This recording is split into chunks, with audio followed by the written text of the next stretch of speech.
네, 하나님 말씀 보도록 하겠습니다. 마태복음 8장 23절부터 27절까지의 말씀입니다. 마태복음 8장 23절부터 27절까지의 말씀. 저와 여러분이 한 절씩 교독하고 마지막 절은 합독하도록 하겠습니다. 교독합니다.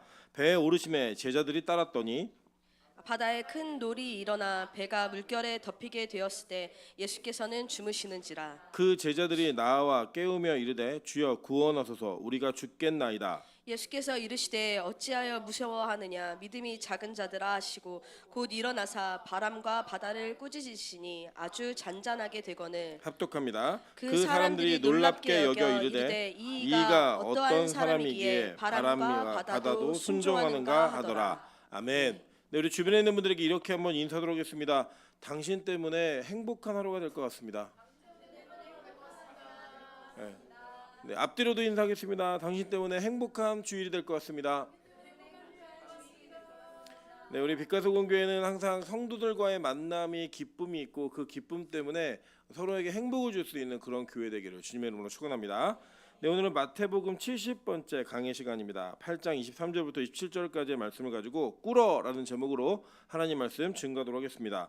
우리 계속 이 마태복음을 연달아 쭉 시리즈로 저희가 강의를 하고 있는데요. 이 마태복음이 가지고 있는 특징을 여러분 좀 이해하셔야 됩니다. 이제 마태는 기본적으로 직업이 세리였지만 원래 직업이 뭐였어요? 제사장이었죠. 그죠? 레위 지파의 제사장이었기 때문에 이 마태 자체는 유대 문화와 유대교가 가지고 있었던 정확한 예배법과 구약에 아주 정통한 사람이었습니다. 그런데 이가 어떤 이유인지는 모르지만 세리의 역할을 감당하고 있었고 그 세리가 되었던 자리에서 부르심을 받아 그 잘못되어진 자신의 인생의 경로를 하나님께서 원하시는 방향으로 옮겼고 하나님이 원하시는 방법으로 그의 삶을 살아가기 시작했다는 거예요. 그러면서 그는 자신이 따르고 있는 예수가 성경에 약속되어진 메시아임을 정확하게 확인하며 믿었습니다. 이게 왜 중요한 거냐면요. 성경에서 말하고 있는 내용 속에서 예수가 그리스도임을 확인하는 방법은 유일하게 딱 한 가지였습니다. 뭐였냐면 모세의 율법에 쓰여진 글들과 선지자들의 글들이에요. 그 뭐냐? 구약 전체입니다. 이 구약을 통해서 예수가 그리스도임을 인정했고 그것을 믿었던 게 이 마태의 믿음이었어요. 그래서 마태는 자신이 만난 예수 그리스도를 성령의 감동에 의해 누군가에게 전달하기 위한 글을 썼고 그 글이 남겨진 것이 마태복음입니다. 이 마태복음은 그래서 누구를 대상으로 하고 있느냐? 첫 번째로는 유대인들을 대상으로 하고 있습니다. 그리고 유대인들에게 너희가 이 책을 읽으면 너희가 믿고 있고 너희가 기다리고 있는 성경에 기록되어진 메시아가 바로 예수임을 알 수 있다라고 하는 그 전제를 가지고 마태는 이 글을 써내려간 거예요. 그래서 이 마태복음은 유대인들에게 복음을 전하고자 하는 목적이 1순위입니다. 그러나 마태는 거기에 머무르지 않았어요. 마태는 유대인들만 읽을 수 있는 하나님의 말씀을 기록하진 않았습니다. 성령께서는 그의 마음을 감동하셔서 이 마태가 쓴 글에 의해 유대인들에게만 머물러 있었던 복음이 이방인에게로 펼쳐져 나가는 것을 그 길들을 쭉 기록해놓고 있다는 거예요. 그래서 이 마태복음은 초반을 보면 유대인들에게만 복음이 제한되어져 있는 것 같은데 중반 후반으로 가면 갈수록 이방인에게 이 복음이 확장되고 있음을 정확하고 분명하게 성경을 근거로 얘기하고 있더라는 겁니다. 그런 내용들이 담겨져 있는 내용들로 기준하여서 이 이야기는 단편적으로 잘라서 보면 안 되고 그 앞뒤에 무슨 이야기가 있는지를 정확히 알아야지만 이 내용을 이해할 수 있다는 겁니다. 그 전제를 가지고 함께 말씀을 나누도록 하겠습니다. 먼저 보시면 배에 오르심에라고 얘기해서 갑자기 그냥 배에 딱 오른 것처럼 이야기가 될 수 있지만 우리는 이 전주에 무엇을 배웠냐면 18절을 배웠습니다. 18절이니까 뭐라고 얘기하냐면 예수께서 무리가 자기를 애워싸는 것을 보시고 건너편으로 가기를 명하시니라 라고 말씀하셨어요. 그죠? 그러니까 예수님은 자신이 병고침과 많은 기적과 이적을 행하는 것들을 보며 많은 사람들이 자신을 애워싸고 자기를 왕처럼 대우하고자 했을 때에 예수는 그 목적으로 내가 이 땅에 온 것이 아니었기 때문에 그 인기에 부합이나 병합하지 아니하고 그 자리를 떠나셨습니다. 그래서 떠나기를 명하셨고 그 떠나는 과정 속에 무슨 명령하셨냐? 건너편으로 가라라고 명하셨다라고 성경은 이야기합니다. 그리고 그 도중에 그렇게 가는 도상에서 누굴 만나냐면 서기관을 만나고 그리고 제자에게 질문을 받는 일들이 벌어졌어요. 예수님이 이 두 가지를 거절하셨죠. 어떤 거절하셨냐? 첫째는 어떤 서기관이 예수를 따라가기를 원했습니다. 그래서 이 예수를 따라가기 원해서 내가 당신을 따르고자 합니다라고 말씀을 전했더니 이 예수님이 뭐라고 말씀하시냐면 여우도 굴이 있고 공중에서도 거처가 있으되 인자는 머리 둘 곳이 없어라고 얘기하면서 그 따라옴의 문제에 있어서 그들이 중요하게 생각하는 집이라고 하는 그 장소가 나에게 없다라고 하는 것을 공식적으로 선언하셨어요. 여러분 그렇게 본다면 지금 예수를 따르고 있는 제자들은 예수님의 이 이야기가 즐거웠을까요? 아니면 마음에 한켠이 서늘했을까요? 서늘했겠죠. 그죠? 예수를 따라다니면 무언가 자신에게 좋은 것이 주어질 거라고 생각했던 그들에게 예수님이 자신을 따르는 자들에게 요구한 조건이 뭐냐면 나 집 없어. 그거 알고 따라와. 그리고 언제든지 우리는 그냥 눕는 곳이 우리 자리야 라고 얘기하며 움직일 때 그걸 듣고 있는 제자들은 어떻겠어요? 와 망했다. 잘못 따라왔다. 이런 생각도 들 수 있었겠죠. 그죠? 그 중에 어떠한 제자가 그것을 눈치챘는지 이렇게 얘기합니다. 선생님 내가 먼저 가서 아버지를 장사하게 좀 허락해 주십시오라고 얘기했습니다. 그러니까 제가 이 문화를 말씀드렸는데 유대인들은 우리 민족은 조상들이 죽으면 아버지나 할아버지 돌아가시면 효자들은 3년상을 치렀어요. 그죠? 옛날에 지금은 그렇지 않지만 근데 유대인들은 1년 정도의 상을 치르는 기간이 있었습니다. 그게 뭐냐면 그 생명의 죽음 이후에 율법으로서의 죽음 요 기간을 좀 가지면서 이 율법으로서의 장례를 치르는 기간이 있었던 것 같아요. 그래서 그 문화적인 것을 고려하여서 그가 먼저 가서 내 아버지가 장례를 치를 수 있게 내가 모든 걸 마무리지고 당신을 따라가겠습니다 라고 말했더니 예수님이 어떻게 했어요? 허락하지 않고 거절하셨죠. 야 그거 하지마. 죽은 사람들이 장사하게 하고 넌 날 따라와 라고 얘기하고 이 길을 지금 가고 있으신 거예요. 자 그런데 예수님은 목적 없는 걸음을 걸으시는 게 아니었다는 겁니다. 왜냐하면 28절과 29절 한번 볼까요? 8장 28절과 29절입니다. 또 예수께서 건너편 가다라 지방에 가심에 귀신 들린 자 둘이 무덤 사이에서 나와 예수를 만나니 그들은 몹시 사나워 아무도 그 길로 지나갈 수 없을 지경이더라. 이에 그들이 소리질러 이르되 하나님의 아들이여 우리가 당신과 무슨 상관이 있나이까 때가 이르기 전에 우리를 괴롭게 하려고 여기 오셨나이까 하더니 라고 말하죠. 그죠? 예수님이 건너편으로 가자라고 얘기한 건 첫 번째로는 대중을 피해서 움직인 것도 있었지만 두 번째 진짜 목적은 뭐였어요? 귀신 들린 이 사람을 자유케 하기 위한 예수님의 걸음이 있었다라는 거예요. 제가 지금 이걸 왜 말씀드리냐면 오늘 예수님이 배를 타고 가실 때에 제자들과 함께 가는 그 배에 뭐가 있었죠? 풍랑이 있었죠. 이 풍랑이 무엇을 기대하고 어떤 것을 방해하고 있는가를 우리 정확하게 알 수 있다라는 거예요. 예수님의 여정 속에 그 여정에 목표점이 분명히 있었습니다. 그 목표점은 뭐였냐면 내가 이 가나라 지방, 이제 다른 성경에는 거라사라고도 쓰여 있는데 이 거라사 지방에 가서 귀신 들린 사람을 고쳐야겠는데 그 고치는 것을 예수님이 목적으로 하고 배를 타고 지금 가고 계신 중이에요. 근데 그 가는 중에 뭐가 일어났어요? 풍랑이 일었다라고 성경은 얘기하고 있는 겁니다. 자, 그 배경을 전제로 해서 우리가 이 내용들 한번 보도록 할게요. 자, 먼저는 이런 거예요.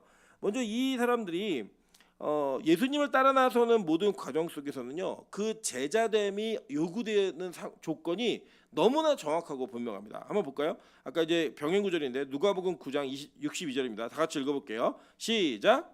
예수께서 이르시되 손에 쟁기를 잡고 뒤를 돌아보는 자는 하나님의 나라에 합당하지 아니하니라 하시니라 라고 얘기해요. 자 여러분 보시면 제자됨의 조건 중에 하나가 뭐였냐면 자신의 그 손에 쟁기를 잡고 뒤를 돌아보는 사람은 하나님 나라에 합당하지 않다라고 얘기하면서 복음의 사역에 부름받은 사람들에게 집중을 요구하셨어요. 여러분 이게 굉장히 중요한 사실입니다. 우리가 이 땅을 살면서 우리는 모든 것을 다 잘하는 사람을 팔방미인이라고도 부르고 뭐 맥가이버라고도 부릅니다. 그 맥가이버가 여러분 뭔지 모르시는 MZ 세대도 계시겠지만 예전에 그 TV 방송에서 미드였는데 맥가이버라는 사람이 등장하면 어떤 상황에서도 가지고 있는 모든 걸 가지고 막 다 만들어내요. 뭘 그 위기를 탈출할 수 있는 모든 걸 다 만들어내는 그런 미국 드라마가 있었습니다. 그 유행이 돼가지고 저 사람 맥가이버야 그러면 뭔지 다 알아요. 한국에서는 그런 이미지로서 분명한 것을 다 잘하는 사람들이 있어요. 그런데 성경에서는 그렇게 다 잘하는 걸 요구하지 않더라고요. 뭘 요구하냐? 성경은 예수님을 온전한 마음으로 따르는 것을 요구합니다. 여러분 이게 너무나 중요한 사실인데 우리는 이 땅에서 예수를 믿고 예수를 따라가는 그 삶 자체에 다른 여러 가지 옵션들을 너무나 많이 붙여요. 하나님 나 예수는 잘 믿을 테니까 이것도 저것도 다 하게 해주세요 라고 하는 이런 기대감과 자신이 가지고 있는 환경 속에서 하나님께서 주실 복의 개념을 자꾸 그런 환경으로 연결짓더라는 거예요, 우리가. 근데 예수님께서 말씀하신 건 뭐냐면 나를 따라오려면 손에 쟁기를 잡고 뒤를 돌아보면 안 된다는 거예요. 그러니까 우리는 항상 주님을 섬기는 것과 이 세상에서 우리가 살아가는 것에 대한 나의 욕심을 항상 무게중심을 갖고 잽니다. 그래서 그 재는 것을 통해 하나님께서 우리에게 주시는 은혜가 조금 더 값어치 있는 것 같으면 그쪽으로 잠깐 바로 옮겼다가, 때로는 그것이 나에게 좀 더 값어치가 없어 보이면 내가 원하거나 내가 해야 되는 일처럼 여겨지는 것들을 하는 그런 일들이 있더라는 거예요. 여러분, 저는 여러분에게 뭐 직장 그만두고 뭐 가정생활 전혀 신경 쓰지 말고 그렇게 살라고 요구하는 게 아닙니다. 그것도 여러분께서, 하나님께서 여러분에게 맡기신 사명이에요. 그런데 그 사명적 개념이 여러분의 직장이나 가정생활이나 모든 것과 연결되지 않은 채 그 사건과 상황을 돌아보기 시작하면 우리는 예수 그리스도의 제자됨으로부터 멀어질 수 있는 충분한 여지와 가능성을 항상 가지고 있더라는 거예요. 그래서 성경은 우리에게 온전함으로 예수를 따르는 것을 요구합니다. 여러분, 그 요구가 어느 정도의 이미지를 갖는지를 성경은 증거하고 있어요. 한번 보시면, 자, 창세기 6장 9절부터 14절 한번 보겠습니다. 이것이 노아의 족본이라. 노아는 의인이요 당대 완전한 자라. 그는 하나님과 동행하였으며 세 아들을 낳았으니 셈과 함과 야벳이라. 그때 온 땅이 하나님 앞에 부패하여 포악함이 땅에 가득한지라. 하나님이 보신즉 땅이 부패하였으니 이는 땅에서 모든 혈육 있는 자의 행위가 부패함이었더라. 하나님이 노아에게 이르시되 모든 혈육 있는 자의 포악함이 땅에 가득함으로 그 끝날이 내 앞에 이르렀으니 내가 그들을 땅과 함께 멸하리라. 너는 고페르 나무로 너를 위하여 방주를 만들되 그 안에 칸들을 막고 역청을 그 안팎에 칠하라 라고 얘기했어요. 여러분, 이 상황을 보시면 이 노아는 어떤 사람이었냐? 노아는 세대의 흐름에 합류한 사람이 아니었어요. 세대는 다 포악하게 사는데 그는 누구와 동행했어요? 하나님과 동행하면서 자신이 살고 있는 시대가 요구하고 시대가 살아가는 방식을 그의 삶의 방식으로 받아들이지 않았다라는 거예요. 그러니까 세상에서 볼 때는 이 사람은 어떤 사람이냐? 이상한 사람이에요. 특이하고 이상한 사람이라고요. 왜 저 사람은 저렇게 살지? 왜 예수 믿는 사람들은 그렇게 살아야만 해? 라고 얘기할 만한 거리들이 그의 인생에 너무나 많았다는 거예요. 여러분, 우리는 어떤 얘기를 주로 많이 하냐면 전도를 하려면 예수 믿는 것을 세상에 자랑하려면 세상에서도 잘해야 돼 라고 하는 그 전제를 가지고 세상 사람들과 온전하게 같이 살아가며 온전하게 하나됨처럼 보이는 모습을 이상적 그리스도인의 모습으로 이야기를 합니다. 여러분, 잘 생각해 보세요. 성경에 하나님께 쓰임받았던 인물들 중에 세상이 좋아하고 세상에 따르는 인물이 누가 있어요? 없어요. 여러분, 성경을 제대로 읽어보시면 진짜 믿음으로 산 사람은, 진짜 하나님의 말씀을 붙들고 산 사람은 세상이 그들을 환영하지 않았어요. 그들을 이상하게 여겼다고요. 왜 이상하게, 어떻게 이상하게 여겼냐? 노아의 예를 한번 볼게요. 하나님이 노아에게 뭘 명령하셨냐면, 야, 이제 망할 거야 이 땅이. 그러니까 지금부터 방주를 지어라고 얘기한 거예요. 여러분, 이게 이제 보시면 노아가 태어나면서 방주를 지은 게 아니라 노아가 아들들을 낳은 이후부터 방주를 지었거든요. 그 아들들도 같이 지었잖아요. 그러니까 애들이 이렇게 차한소 찬이 이 정도의 크기는 아니었을 거예요. 적어도 성인이 되어야 그 일에 동참할 수 있기 때문에. 그러니까 하나님께서 그에게 동행한 시간 동안에 어떤 삶을 살았는지는 간과하신 채 어느 시점에 그냥 부르신 거예요. 야, 너 오늘부터 방주 지며 살아. 그 전까지 노아는 배를 짓기에 태어난 사람이 아니었다고요. 그냥 일반적으로 살았던 사람인데 그 삶 속에서 세상과 구별된 삶을 살았고, 그 구별된 삶이 지속되다 보니까 하나님께서 그를 뭐로 부르셨냐? 너 마지막 심판 때에 유일하게 구원을 얻을 수 있는 방주를 짓는 인생을 살아 라고 얘기한 거예요. 그때부터 이 노아는 어떻게 살았는지 아세요? 방주 지면서 산 거예요. 이 방주의 크기가 지금의 구조물로도 상당히 큰 구조물이지만 고대 사회에서는 정말로 이렇게 짓는 게 가능할까 싶을 정도의 어마어마한 사이즈입니다. 그래서 이제 많은 사람들이 120년을 지었다, 60년 지었다 얘기하는데 120년 계산해 보면 120년은 아니고요, 60년 좀 넘게 지었다고 보는 게 맞는 것 같아요. 그 정도의 시간을, 자기 인생을 어떻게 들였느냐? 매일매일 배 만드는데 했다는 거예요. 여러분, 그럼 한번 생각해 보세요. 하나님이 배 만들어라고 얘기하고 그 배를 만드는데 막 배 만들다가 자기 할 일 다 하고 자기 거 다, 모든 거 다 해놓은 다음에 그때 남은 시간에 배를 지었을까요? 아니면 전심전력으로 배만 지었을까요? 전심전력으로 배만 지을 수밖에 없어요, 여러분. 이 심판의 때가 분명히 다가오고 있었고 그 심판의 때는 하나님만 아시기 때문에 하나님은 심판의 임박성을 분명히 선언하시고 배를 만들라고 얘기했단 말이에요. 뭐라고 얘기했어요? 보면은 그 끝날이 내 앞에 이르렀으니 라고 얘기했다고요. 몇 날 며칠 이렇게 안 알려주셨지만 이 끝날이 내 앞에 이르렀어. 지금부터는 배 만들어 얘기한 거예요. 한번 생각해 보세요. 여기 보면은 너는 고페르나무로 너를 위하여 방주를 만들되, 이 고페르라고 하는 게 속죄라는 단어에서부터 나온 단어라 그랬죠. 그러니까 이 고페르나무로 너를 위하여 방주를 만들어라 라고 얘기하는 것은 속죄함에 대한 이 의미를 담고 얘기하는 거라고요. 그러니까 이게 어떤 행위냐? 그에게 말씀하신 예배 행위, 죄악의 문제를 해결하는 행위를 매일매일 전심전력을 다해 달려가라고 하나님 요구하신 거예요. 하나님 그렇게 요구하시니까요, 노아는 자기 인생 살아야 하나님 인생 사는 거예요. 하나님 인생 사는 거예요. 자기 인생을 살 수 있는 사람이 아니에요. 하나님의 원하심과 그 원하심이 요구되어지는 대로 살아가는 방식의 삶을 살았다고요. 그게 제자예요. 여러분, 예수 믿는 것을 우리는 상당히 우습게 여깁니다. 어느 정도로 우습게 여기냐면 그냥 한 달에 한 번 정도, 일주일에 한 번 정도 교회 나가면 나도 예수 믿는 거야 라고 하는 우리 마음 가운데 예수 믿음의 정의와 그 한계가 이게 결정돼 있어요. 뭐냐? 주일날 교회 가는 거, 요 정도예요. 그런데 성경이 요구하는 예수 믿음은 뭔지 아세요? 자기 인생 전체를 부인하고 예수님을 평생토록 그분이 원하시는 삶을 살아가는 거를 예수 믿는 거라고 이야기합니다. 여러분, 한국교회의 가장 큰 실수 중에 하나가 뭐냐면요, 구원의 어떤 기준을 아주 쉬운 기준으로 얘기해 버렸어요. 그래서 그 쉬운 기준을 얘기해 놓고 거기만 통과되면 마치 구원이 이루어진 것 마냥 우리가 마지막 심판대 앞에 설 때까지도 알 수 없는 구원을 한국교회는 너무 확정적으로 가르쳤어요. 그냥 주일날 예배 안 빠지면 너 구원받았어, 이렇게 얘기해 버렸다고요. 세례 받으면 넌 구원받은 사람이야. 여러분, 절대 그렇지 않습니다. 성경 어디에도 우리가 가지고 있는 신앙의 기준과 그 어떤 기준선이 구원을 통과하는 기준이라고 얘기한 적이 없다고요. 이게 누가 하던 일이냐? 중세교회 때 타락한 교회가 했던 일이에요. 면죄부 팔고 자기들이 정한 기준과 세례 받으면 구원 얻는다고 얘기하면서 그걸 가지고 거래를 했다고요. 그런 모습으로 했던 그 교회의 모습을 현대교회는 그냥 이상한 모습으로 답습을 해버렸어요. 여러분, 그래서 제가 다시 한번 말씀드리면 세례는 구원의 공식적인 선언이긴 하지만 그 세례는 내재적 의미로서의 구원은 아닙니다. 여러분, 구원의 확신도 역시 우리 신앙생활에 유익이 되긴 하지만 여러분 개개인이 갖고 있는 구원의 확신이 구원을 보증하는 건 아니에요.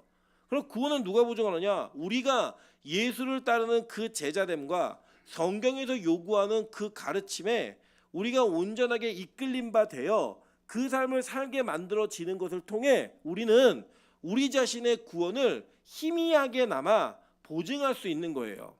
진짜 구원은 어디서 보증되는가? 진짜 구원은요, 우리가 마지막 심판대 앞에 섰을 때 예수 그리스도의 십자가의 보혈의 능력이 우리의 죄를 가리고 우리의 모든 죄악으로부터 우리를 건진다라는 그 선언 가운데서 우리의 구원이 확증되는 거예요.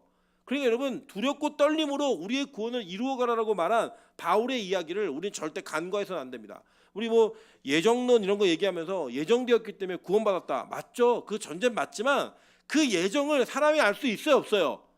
모른다고요. 그래서 우리는 우리 자신이 얼마나 하나님의 말씀에 비추어 하나님께서 이끄시는 방향으로 가고 있는지를 우리는 어느 정도 체크해가면서 우리의 신앙생활을 불안하고 두렵고 떨리는 마음으로 점검해야 된다고 하는 것입니다. 왜냐하면 우리 자체가 죄인이기 때문이에요.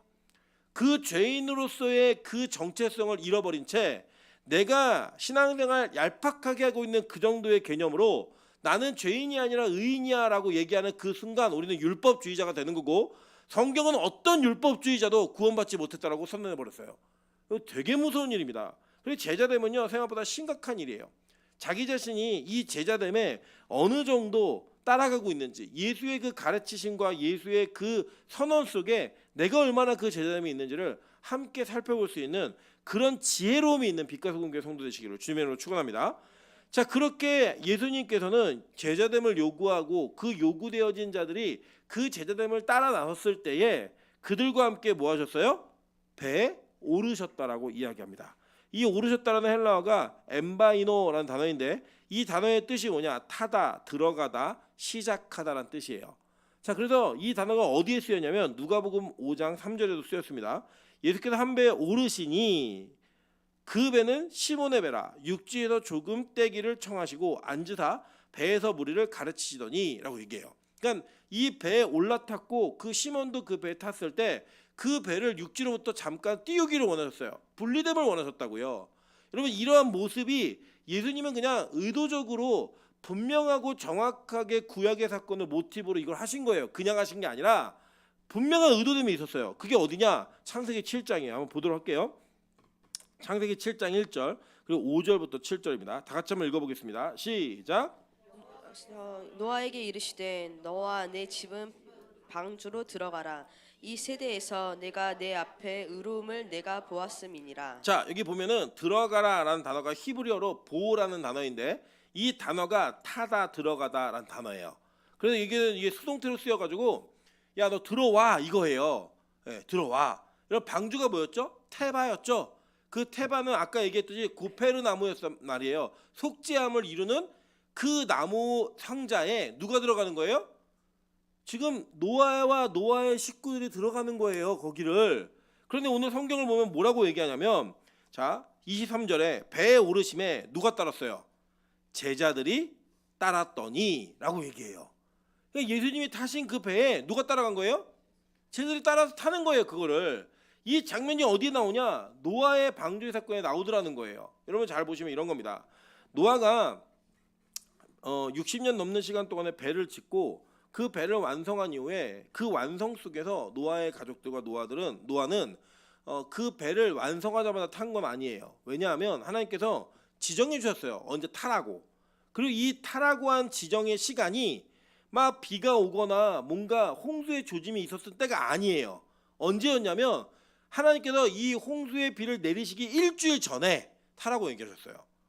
여러분 그 일주일에 타는 겁니다. 그리고 가끔 이제 무슨 얘기를 하냐면 노아가 방주를 잘 지어서 이 아내와 며느리들과 자식들은 믿음이 없어도 그 배에 같이 탔기 때문에 구원받았다라는 이야기를 가끔 하시는 분들이 계시지만 절대 그렇지 않아요. 왜 그렇지 않냐면 이 노아가 배를 탈 때는 어떤 상황에서 탔냐면 화창한 날에 탔다고요. 아무런 조짐이 없을 때. 근데 이 노아의 가족들이 남은 가족들이 그 아버지를 따라서 배를 타는 건 뭐예요? 믿음이 아니면 불가능한 일이라는 거예요. 하나님이 말씀하신 그 이야기를 그냥 그대로 따라가는 거 이게 자신의 개인의 믿음이 아니고서는 불가능한 일이라는 겁니다.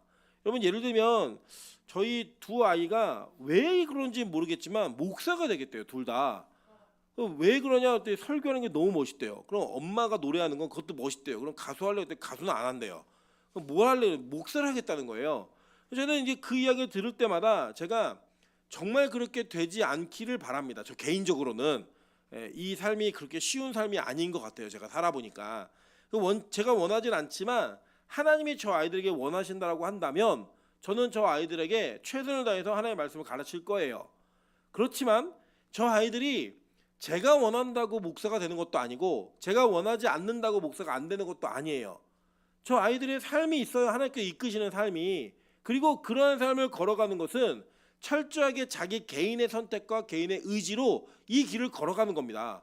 여러분 저희 어머니가 목사님이시고 저희 외삼촌이 목사님이시고 고모부가 목사님이시지만 집안의 어떤 누구도 저에게 목사가 되라고 강요하지 않았습니다. 저희 아버지는 목사가 되는 걸 싫어하셨어요.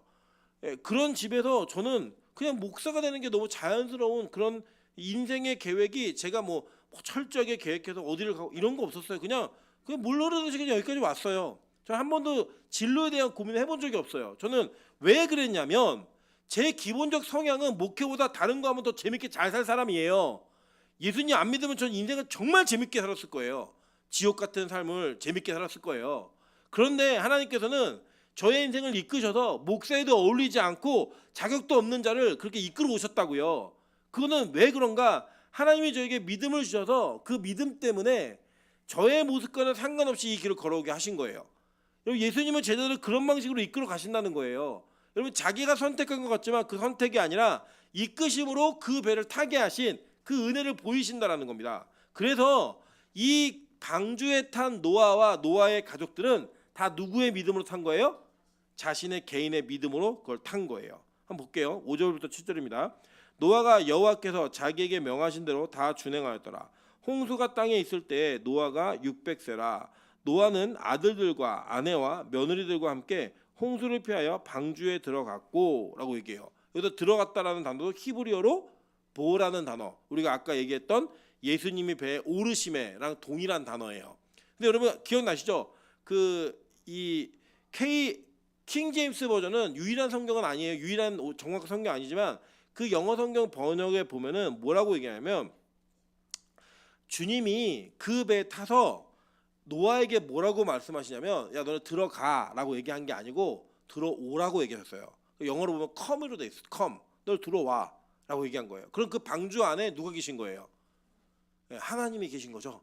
하나님이 그 방주에서 밖에 있는 노아에게 들어오라고 얘기하셨고 그 노아와 8식구가 타니까 방주의 문이 닫히고 그 배에 탄 사람만이 구원을 받았어요. 그죠? 그 테바 상자 안에 들어간 자들만 구원을 얻었다고요. 그게 복음의 능력이에요. 여러분 오늘 이 장면이 그대로 재현되는 거예요. 예수님께서 배를 타시고 그 탄 예수를 따라서 탄 자들만, 예수와 함께 있는 자들이 뭘 받은 거예요? 구원받은 자들이면 성경은 그 구약의 이미지를 그대로 보여주면서 우리에게 가르치고 있는 겁니다. 자, 히브리서 11장 7절 다 같이 한번 읽어볼게요. 시작. 노아는 아직 보이지 않는 일에 경고하심을 받아 경외함으로 방주를 준비하여 그 집을 구원하였으니 이로 말미암아 세상을 정죄하고 믿음을 따르는 의의 상속자가 되었느니라. 자, 보세요. 믿음으로 노아는, 그죠? 그가 방주를 준비하여 그 집을 구원하였으니 이로 말미암아 세상을 정죄하고 라고 얘기해요. 그러니까 그렇게 믿음으로 따라 사는 행위가 세상이 볼 때 이상한 행위라고요. 야, 어떻게 저렇게 남편과 아내와 자녀들을 돌보지 않고 예배만 드리지? 어떻게 자기의 직장 생활과 자기 개인의 삶을 저렇게 희생해 가면서 예배를 드리지? 라고 하는 그 삶이 어떤 삶이냐? 세상을 정죄하는 삶이라는 거예요. 여기 되게 무서운 이야기입니다. 무슨 이야기냐면 하나님께서 원하시는 삶을 살아가는 게 세상 사람들이 볼 때 이상하다고요. 예수의 제자들은 저렇게 살아야만 되나? 저렇게 왜 가정에 소홀하지? 왜 직장에 저렇게 소홀한 것처럼 보이지? 왜 자기의 개인의 영달과 개인의 영예를 얻는 일에는 관심이 없고 예배 하나에 저렇게 올인하며 살지? 라고 얘기하는 그 비웃음과 조롱이 하나님 입장에서 볼 때는 세상을 정죄하는 모습이라는 거예요. 이 정죄 나쁜 의미의 정죄가 아니에요. 너희들이 죄가 있다라고 얘기할 때 비교하는 그 기준으로 쓰인다는 거예요. 무슨 얘기 이해되시죠? 정죄라고 하는 건 뭐냐면 야 너 죄 있어, 이게 정죄예요.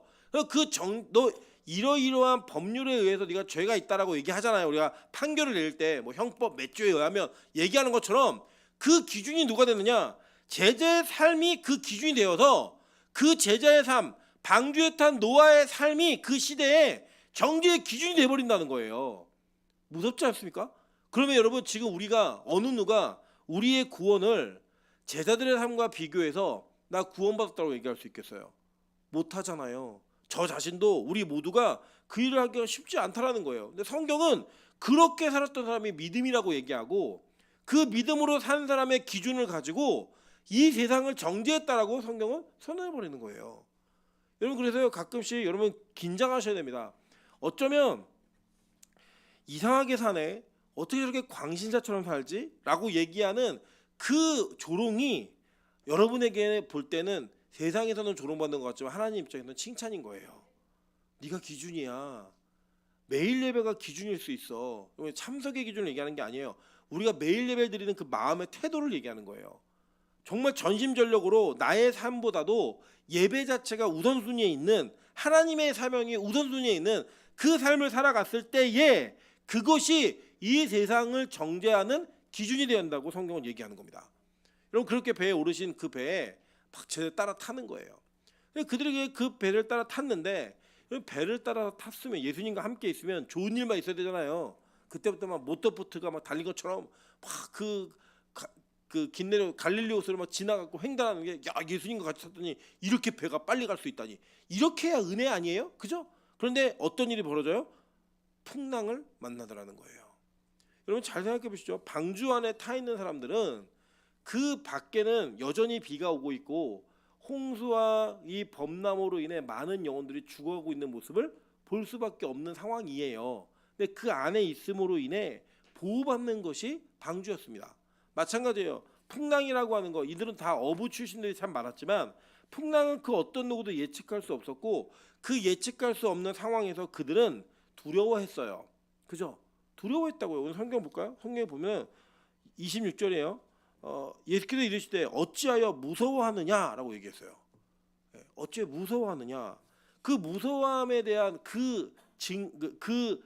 이 전제가 뭐였냐면 그들이 바다에서 일어나는 풍랑이 무서웠다라는 거예요.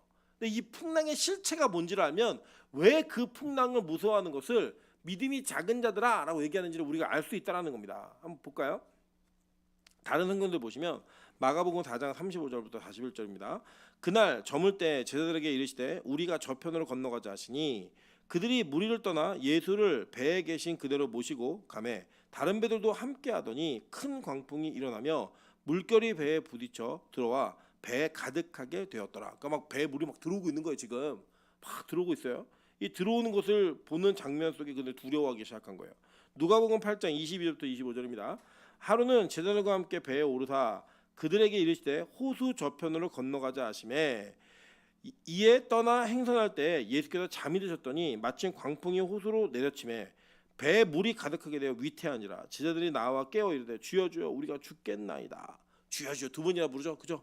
예, 죽겠나이다라고 얘기해요. 근데 예수님 여기서 뭐라 하냐면 너희들 믿음이 어디 있느냐라고 얘기해요. 예, 믿음이 어디 있느냐 얘기했고 아까 마가복음에는 뭐라고 얘기하시냐면 예수께서 깨어 바람을 꾸짖으시더니 막 얘기하는 거예요. 그러니까 여기서는 믿음에 대한 얘기 안 했지만 이 믿음에 대한 이야기를 할 때에 그 풍랑이 있었던 상황은 제자들 모두가 동일하게 당한 상황이었다는 거예요. 근데 그 상황에서 왜 이 풍랑이 일어났는가예요. 아까 우리가 힌트를 드렸죠. 지금 예수님은 귀신에게 지배받고 있는 군대 귀신 들린 그 사람을 영적으로 해방하기 위해 지금 이 행선을 하고 있는 거예요. 그런데 거기에 풍랑이 일었다는 건 뭐예요? 방해하는 거죠. 예, 방해하는 거라고요. 여러분 이게 왜 그러냐면 이거는 이 유대인들의 문화를 좀 이해하셔야 돼요. 그 메소포타미아에 있는 이 사람들이 가지고 있었던 어떤 그 전제가 하나 있었어요. 예를 들면 우리가 뭐가 있냐면 우리 한국에는 옛날 화장실이 다 퍼세식이었잖아요. 그래서 퍼세식 화장실에 가면 우리 그 빨간 휴지 줄까 파란 휴지 줄까 얘기 아시죠? 변소의 그 밑에서 손이 올라온다라는 그게 항상 우리의 전제가 있었어요. 그래서 공포의 대상입니다. 그러니까 옛날에 그 시골에 가서 뒷간에 가면 그 뒷간에 혼자 밤에 가는 건 공포의 대상이었어요. 왜냐하면 그런 어떤 우리 민족들이 공통적으로 소유하고 있는 민당 같은 게 있었다고요. 여러분 저 어렸을 때 뭐가 있었냐면 학교마다 유관순이나 이순이 동상이 있었거든요. 근데 그 동상이 밤 12시가 되면 눈으로 돌아다닌다고 막 이런 우리끼리의 어떤 공포스러운 얘기가 있었어요.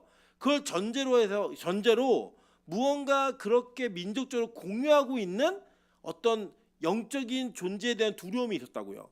그리고 그 존재에 대한 두려움이 이 갈릴리 지역과 메소포타미아 지역에는 아주 있었어요. 뭐가 있었냐? 그들은 이 바다라고 하는 곳에 티아맛이라고 하는 이 짐승이 산다라고 믿었습니다. 용, 뱀. 이 성경에서 이걸 뭐라고 하냐면 이사야서에는 이걸 리오야단이라고 얘기해요. 바다에는 이 어떤 공포스러운 존재가 있는 거예요.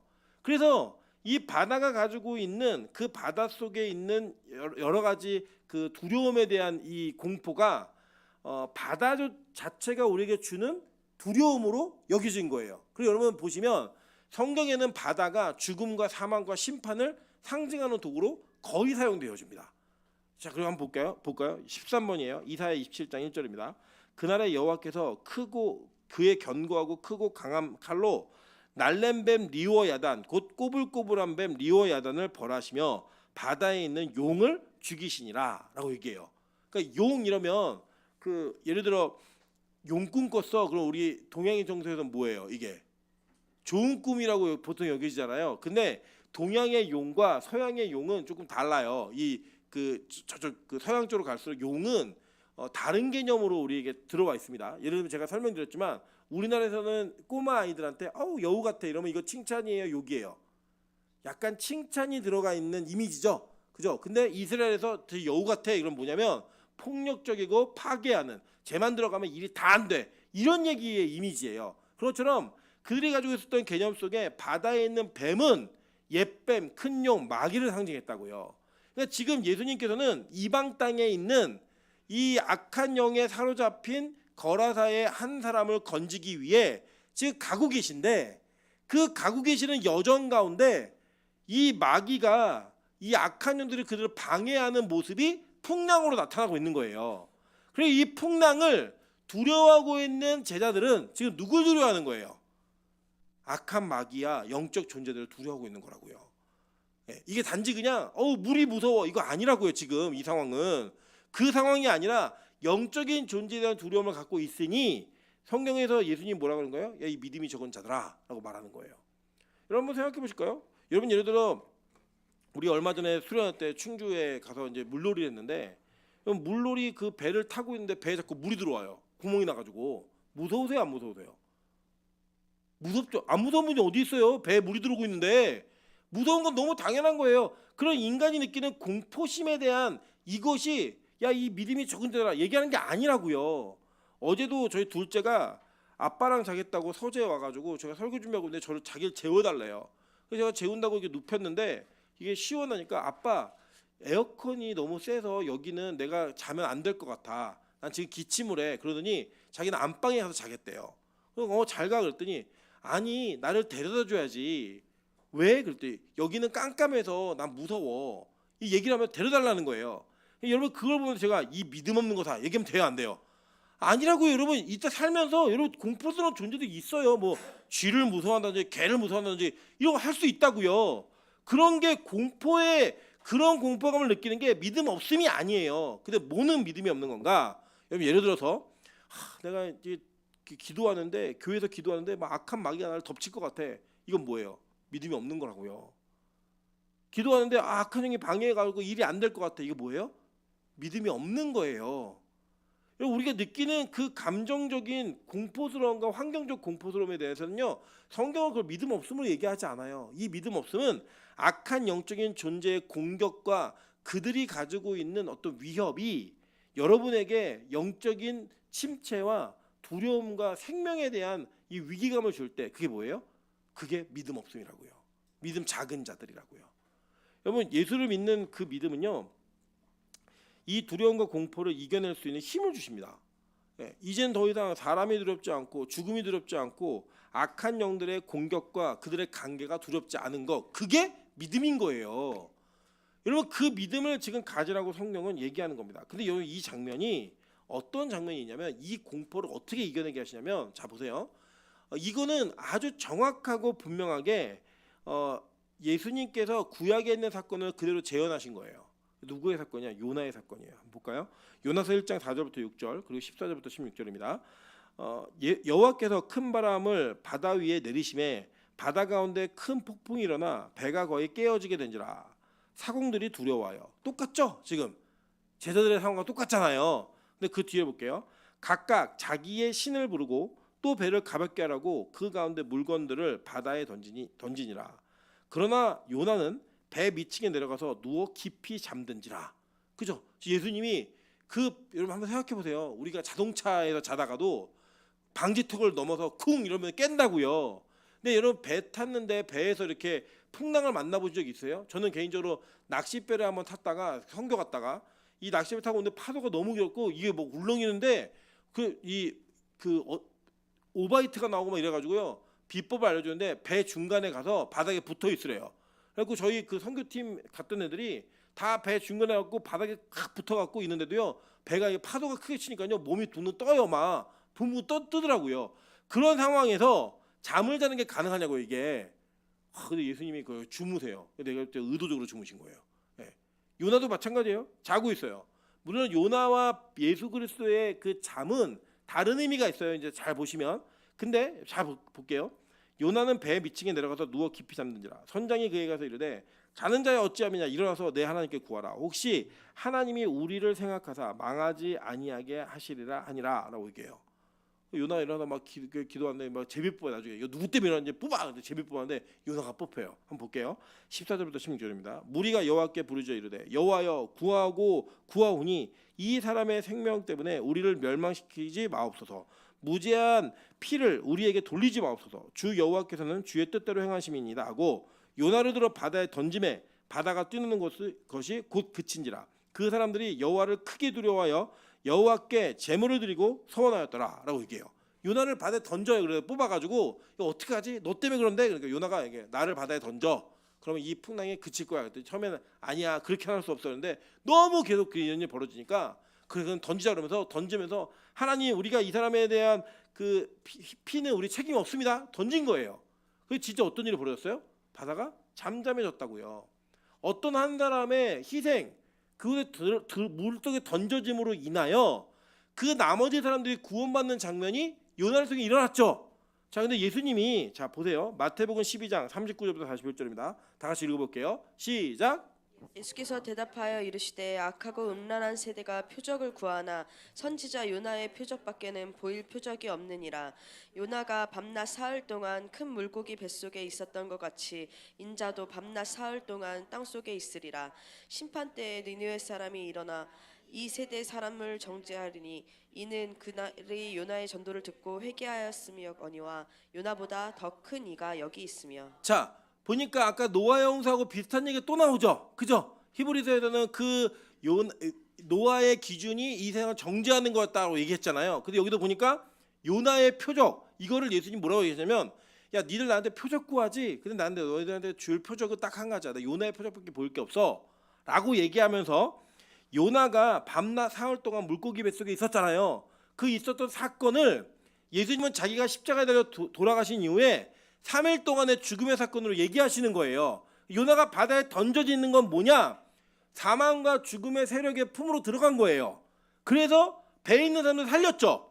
그 살리는 그 개념이 예수가 십자가에 달려 죽으심으로 말미암아 이 배를 타 예수와 함께 배를 타 있는 모든 사람들이 다 살아나는 것들을 예수님은 이 풍랑의 사건 한 가지를 통해 보여주고 계신 거라고요. 의도적으로 주무시는 거예요. 그래서 요나처럼 그 요나 같은 그 죽음으로 인해 희생으로 인해 많은 사람이 살게 된다는 그 사인과 그 이미지를 그대로 옮겨와서 요나의 표적을 보이시는 거예요. 그러면서 얘기하는 게 뭐냐면 심판 때 그 마지막 재림 때 니느웨 사람들이 일어나서 이 세대 사람들 정죄하리니 왜냐하면 이 니느웨 사람들은 진짜 악한 사람들이었거든요. 이 악한 사람들이 요나의 전도를 듣고 회개했어요. 그리고 주님 앞에 돌아왔다고요. 그런데 이렇게 내가 너희를 위해 죽었고 다시 살아나서 물고기에서 나온 거 다시 삶이잖아요. 살아나서 복음을 증거했는데 안 믿은 거 이거를 니느웨 사람들이 너희를 정죄할 거야. 뭐야? 기준이 니느웨인 거예요. 니느웨는 아수르 나라였는데 아수르는 얼마나 악한 나라였냐면 이 아수르가 왜 멸망할 건지를 쭉 얘기하는 성경의 구조들을 보잖아요. 그러면 아수르는 임산부의 배를 갈라서 애까지 죽였어요. 예.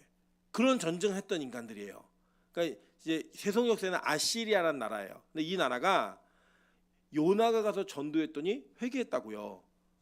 그런데 그 요나보다 더 큰 이신 예수 그리스도께서 죽음과 삶 이후에 너희들 죄인이야라고 얘기할 때 회개하지 않는 인간들은 니느웨 사람들이 부활해가지고 나중에 우리 정죄한다는 거예요. 야 우리는 니들보다 훨씬 악하게 살았는데 요나 얘기 듣고 우리 회개했어. 그 우린 돌이켰다고. 그래 너는 예수님의 얘기를 듣고도 안 돌이켜? 니는 죽어 마땅해. 이렇게 얘기한다는 거예요. 그 사건에 대한 재현을 보여주시는 거예요. 여러분 이 요나를 배에 던진 사람들이 바다가 잔잔해진 걸 보면서 두려워했고 여호와께 제물을 드리며 서원했어요. 그죠? 예, 동일한 일이 벌어져요. 오늘 이렇게 예수님께서 자다가 깨우니까 일어나서 이 요나는 여호와가 아니잖아요. 여호와께 부르짖었지만 이 예수님은 그 자신이 누구예요? 여호와세요. 하나님이시라고요. 그 하나님이신 예수님께서 바람과 바다를 어떻게 하셨어요? 꾸짖으시니 야 조용히 해. 너네 조용히 해. 이런 꿇어 얘기한 거예요. 이유는 다 하나 창조주이신 그분께서 이 창조 세계의 모든 통치권이 있음을 선언하는 거예요. 꿇어. 그랬더니요 바다가 잠잠해져요. 그랬더니요 27절에 보니까 그 사람들이 놀랍게 여겨라고 얘기해요. 아까 이 놀랍게 여겼다라는 이 단어를 마가복음에서 뭐라고 쓰냐면 그들이 심히 두려워하며 서로 말하되 그가 누구이기에 바람과 바다도 순종하는가? 이게요. 그죠? 자, 누가복음 8장 25절을 보면 그들이 두려워하고 놀랍게 여겨 서로 말하되 그가 누구이기에 바람과 물을 명함에 순종하는가 하더라 라고 얘기해요. 그러니까 여러분 이 사건은 예수님이 어떻게 의도한 거냐면 요나 사건을 알고 있는 사람들은 그 요나의 배에 같이 탔던 선장과 사람들이 이 사건을 위해 누구에게 서원하고 누구에게 영광을 돌렸어요? 하나님께. 그리고 그 사건을 그대로 보여주시면서 누구에게 영광을 돌리고 누구를 인정하기를 예수님 기대하셨던 거예요.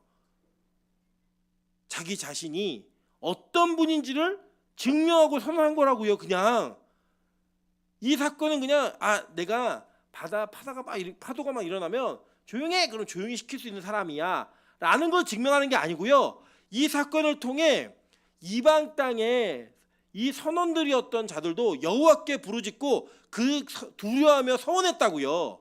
이 사건을 그대로 기억하라는 거예요. 여러분 예수님은 창조주이십니다. 그리고 그 창조주이시기 때문에 그 바다 속에 들어가서 그 바다에 있는 사람 모든 죽은 자들을 건져내시는 하나님이세요. 재림 때 어떤 일이 벌어져요? 바닷속에 빠져 죽은 모든 자들이 다 토해내서 그들 나오게 되죠. 요나 사건은 그걸 보여주는 거예요. 그 사건은 예고편으로 하나의 단편적인 이야기로 우리 보여주는 거라고요. 그분은 이 예수 그리스도는 우리로 하여금 나중에는 이 사건이 어떻게 이어지냐면 예수님이 물 위를 걸어가세요. 그래 물 위를 걸어가면서 베드로가 물에 빠지잖아요. 처음에 잘 걷다가 베드로에게 뭐라고 얘기하는지 아세요? 믿음이 적은 자요 라고 얘기한다고요. 악한 영이 준 사망의 권세를 두려워하는 그 사람들은 걸어가다가 바다를 보면 빠져요. 근데 그때 누가 그를 건져주세요? 예수님이 건지시는 거예요. 건지셔서 다시 예수의 배에 태워요. 뭐예요? 방주에 태우는 거예요. 태워서 원래 가고자 했던 그 땅으로 그들을 데려가시는 거예요. 한번 볼까요? 요한복음 6장 16절부터 21절입니다. 저물매 제자들이 바다에 내려가서 배를 타고 바다를 건너 가버나움으로 가는데 이미 어두웠고 예수는 아직 그들에게 오시지 아니하셨더니 큰 바람이 불어 파도가 일어나더라. 제자들이 노를 저 12월쯤 가다가 예수께서 바다 위로 걸어 배 가까이 오심을 보고 두려워하거늘 이르시되 내니 두려워 말라 하신대 이에 기뻐서 배로 영접하니 배는 곧 그들이 가려던 땅에 이르렀더라. 예수님이 타시니까 그 배가 어디로 가요? 원래 가려던 목적지에 가더라는 거예요. 그게 뭐예요? 천국에 가는 그 배가 어떻게 가는지를 얘기하는 거예요. 여러분 이 어린이 찬양 중에 그 방주의 선장이 예수님인가 찬양하는 게 있죠. 뭐죠 그게? 제가 아침까지 불렀는데 기억이 안 나네요. 나는 구원 방주 올라타고서 하늘 날아가지요. 죄악보 다시 내리지 않죠. 차표 필요 없어요. 주님 선장 되시니 아무 염려 없어요. 이 찬양의 가사를 보면 이 배 선장이 누구예요? 예수인 거예요. 예수가 타야 이 예수가 이 배 안에 계셔야 우리가 구원받는 그 자리로 간다는 거예요. 원래 가려던 땅으로. 그게 성경이 우리에게 증거되고 있고 얘기하고 있는 거예요. 그래서 예수님은 오늘 야 바다 꿇어 라고 얘기하면서 내가 그 바다로부터 너희를 건질 수 있는 구원주야 라고 하는 선언을 너무나 멋들어지게 하시는 거예요. 모두가 인정할 수 있도록. 구약을 알고 있는 성도들은 이거 하나님만이 하실 수 있는 일이야. 이거를 받아들이도록. 이거예요. 여러분 기독교는요 기적의 종교예요. 그러나 그 기적과 이적 자체가 목적이 아니라 그 기적과 이적을 통해 하나님이 참된 구원주의심을 선언하는 종교라고요. 그리고 우리는 기적을 쫓지 않아요. 기적은 일어날 수도 있고 일어나지 않을 수도 있어요. 여러분이 예수님을 구주로 영접하고 믿으면 여러분에게 더 이상의 기적은 없어도 돼요. 그런데 그 기적과 이적이 없기 때문에 안 믿어지시는 분들은 구하세요. 근데 그걸 봤는데 예수님 그 기적이 제가 봤으니까요 계속 이 기적을 보여주세요 라고 말하는 건 믿음이 작은 자고 믿음이 없는 자들이에요. 그럼 뭐가 맞는 거냐? 그 기적과 이적을 통해 예수가 어떤 분이신지를 알면 그분이 나의 구주가 되시는 거고 그 구주를 영접하면 더 이상 우리에겐 기적이 있다 없다? 없다고요. 우리 구원받는 게 제일 큰 기적이에요. 옆 사람에게 인사하겠습니다. 내가 일부 예배를 드리는 게 진짜 기적입니다. 그게 진짜 기적 아니에요? 여러분 진짜 기적은 그거잖아요.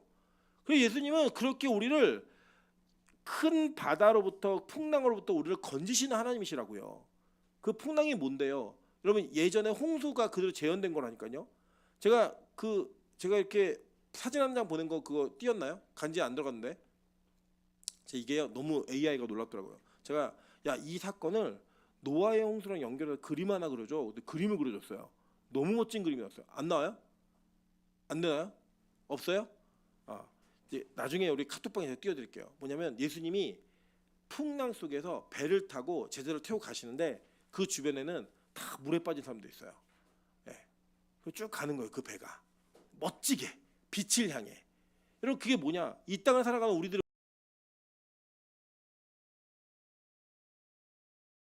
못 따라온 사람이 있고요. 허락되지 않는 사람이 있어요. 나 이제 제자 좀 그만하고 싶고 좀 쉬다 오고 싶은데요. 아니 그것도 안 돼. 끌고 가세요. 막 강제로. 이들도 어떻게 해요? 배에다 태워버려요. 태워가지고 배 탄 자들과 함께 풍랑 속으로 들어가요. 그 풍랑이 그들에게는 두려움이었고 공포였지만 그 풍랑 속에서 자신들을 건지시는 구원주가 누구인지를 보여주셨는데 그 보여주심이 구약의 여호와와 동일한 사건으로 나타나는 거예요. 다 오버랩 되는 거예요. 예, 이거 맞아요. 네. 보시면 보이시죠? 가는데 저 바다에 배 빠진 사람들 보이세요? 빠진 사람들? 물에 빠져 있는 사람들? 이 노아의 홍수의 사건이 겹쳐지는 거라고. 이게 이 사건이 요나의 사건과도 겹쳐지는 거예요. 죽을 뻔한 공포감에 있는 그 두려움에 있는 사람들이 예수와 함께 있는 그리고 그 풍랑을 잔잔하게 하시는 그 예수의 선언으로 인하여 구원받는 모습으로 싹 드러나는 구원주가 드러나는 이 모습이 이 메시지의 짧은 메시지에 귀한 메시지로 담겨져 있는 거예요. 저는 우리 빛가소금 교회가 풍랑이 있는 교회 되길 소망합니다. 무서우시죠? 예, 풍랑이 있는 교회가 될 거예요. 근데 그 풍랑이 왜 필요한가? 그 풍랑 속에서 우리는 진짜 구원주가 누구인지를 볼 수 있기 때문입니다. 여러분의 인생에 저는 풍랑이 있기를 소망합니다. 이유는 단 하나예요. 그 풍랑 속에서 여러분 그 바다와 풍랑을 잠잠케 하시는 그 하나님의 능력을 통해 진짜 구원자가 누구인지를 알게 되는 거예요. 여러분 저는 그렇게 이 세상의 모든 문제를 꿇어라고 얘기할 때 꿀리게 할 수 있는 그 예수의 능력이 여러분의 능력 되길 소망합니다. 그 예수와 함께 그 배를 탐으로 말미암아 원래 목적되어진 곳까지 달려갈 수 있는 우리 모두가 되기를 주님의 이름으로 축원합니다. 같이 한번 찬양으로 기도하며 나아가도록 하겠습니다. 우리 아까 인도자도 찬양하는데 나는 믿네라는 찬양이 있어요. 이 찬양을 보면요, 찬양의 첫 출발이 이거예요. 내게 허락하신 시련을 통해, 내가 허락하신 풍랑을 통해 나의 믿음이 어떻게 된대요? 더욱 강하게 자라나고 험한 산과 골짜기 지나는 동안 주께 더 가까이 나를 이끄시네. 그래서 이걸 통과하고 나면 겪는 시험을 통과하고 나고 그 바다로부터 건짐받는 걸 보고 나면 나는 믿는다는 거예요. 뭘요? 주의 능력으로 내가 새롭게 돼서 구원받은 백성이 되는 것을. 여러분 그래서 우리 풍랑이 우리에게는 유익입니다. 시련과 환난과 여러분의 어려움이 여러분에게는 가장 큰 하나님의 축복이에요. 왜요? 거기에서 예수가 진짜 구원주임을 알 수 있기 때문에. 여러분 지금 인생의 풍랑을 겪고 계십니까? 이 찬양으로 위로받으십시오. 여러분 인생의 어려움이 다가올 때마다 이 찬양과 이 본문을 통해 아 내가 구원받은 자이고 나의 구원자가 예수이구나를 고백할 수 있는 은혜가 있기를 소망합니다. 우리 찬양으로 기도하며 고백하도록 하겠습니다.